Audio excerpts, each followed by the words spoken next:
Agora no Jornal da Manhã a participação de Rodrigo Constantino. Constantino, bom dia. O governo comemorou o resultado do leilão de ontem do pré-sal, mas foram arrematadas 2 das 4. O presidente Jair Bolsonaro afirmou que foi um sucesso. Você concorda com ele? Salve, Constantino. Bom dia, Tiago, bom dia a todos. Não concordo. Eu entendo que vários membros do governo estejam falando em êxito, em sucesso, mas é óbvio que frustrou expectativas, né? Vamos lembrar que estava todo mundo falando em mais de 100 bilhões, 106 bilhões arrecadados. Isso entrou ali no acordo do Pacto Federativo, os municípios e estados estavam de olho já em levar para casa 10 bilhões de reais cada um. E, na verdade, tivemos 2 blocos arrematados, 2 blocos sem oferta. Dos 2 arrematados, a Petrobras responsável por 90% do bloco de Búzios, que é o principal, e os outros 10% divididos entre 2 empresas chinesas, né? Lembrando que a China é uma ditadura comunista, ou seja, não é um interesse de setor privado. Agora, e vai entrar apenas 7 bilhões de reais dessas 2 empresas apenas. Então, veja que o resultado dos 106 bilhões, o grosso é dinheiro do Estado de um bolso para o outro. A Petrobras tem direito a ressarcimento de 34 bilhões, ela paga 70, então é quase elas por elas.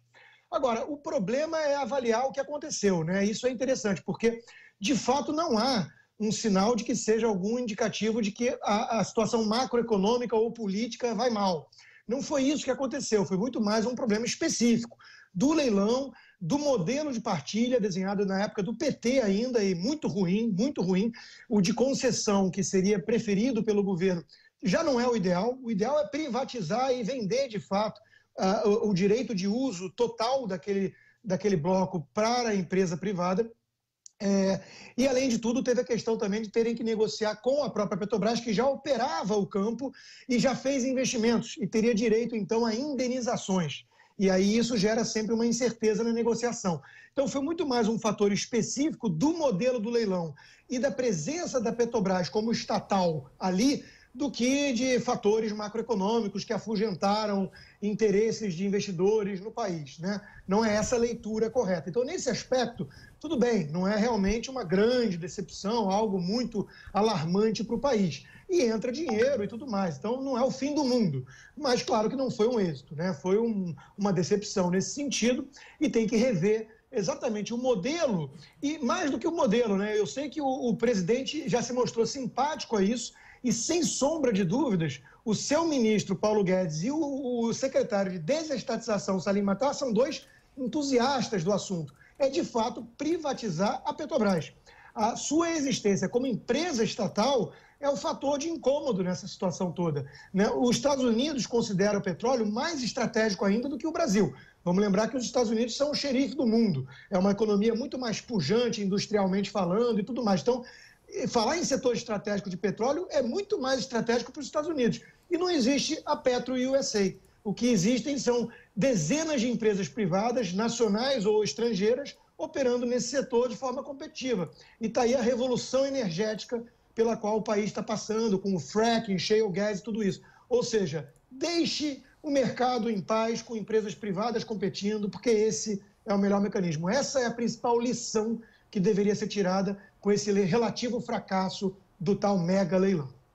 Ô Constantino, hoje, né, será retomado o julgamento no STF sobre a prisão em segunda instância. Inclusive, a gente já debateu muito sobre isso aqui no Jornal da Manhã, só que eu quero saber a sua expectativa. Pois é, Kalina, é duro, né? Porque essa novela tá prendendo a atenção de muita gente, porque fala-se em soltar vários criminosos importantes, e entre eles Lula, mas eu gostaria de afastar um pouquinho a discussão para algo mais estrutural e de longo prazo, né? Não se trata de Lula ser solto ou não. Eu sou simpático ao garantismo, ou seja, eu sou até mais do que isso, um originalista, como diria Antonin Scalia, que era um dos grandes justices aqui do Supremo nos Estados Unidos, né? A lei existe para ser cumprida como ela foi escrita. E se o Supremo se submeter a todo tipo de pressão popular, né, isso é muito ruim, porque ele existe exatamente para ter a coragem de ir contra pressões populares e majoritárias. Ele existe para defender exatamente minorias. E a lei, como está escrita, existe um devido processo legal que existe para mudar legislação e mudar, inclusive, a Constituição. Quando há muita politização do Supremo, isso é muito perigoso, né? Mas o problema é que no Brasil os garantistas são garantistas à brasileira, ou seja, apelam para o jeitinho. Então estão falando aí, o voto do Supremo é mais ou menos esperado, vai ficar na mão do presidente Dias Toffoli, vai ter um empate agora, hoje, e o Dias Toffoli teria uma inclinação a interpretar que não vale a partir da segunda instância, sim após o trânsito em julgado. E aí teria aquela solução meio termo, terceira instância, após o STJ. Né? Então, tudo isso é muito esquisito. É muito esquisito. Você acata que o que está escrito ali é após o término do trânsito em julgado, mas você dá uma acochambrada para interpretar isso como após a terceira instância.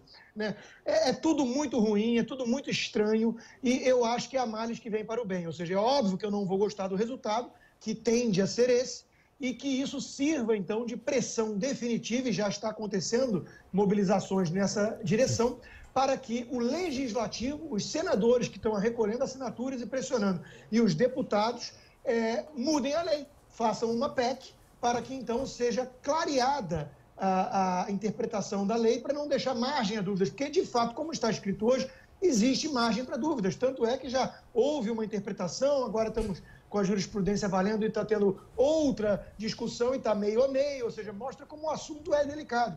Então, o ideal vamos acabar com essa região cinzenta e vamos tornar o texto mais objetivo, porque é óbvio que a impunidade que o STF, tudo leva a crer, vai decretar hoje é algo que o Brasil, como nação, não pode aceitar.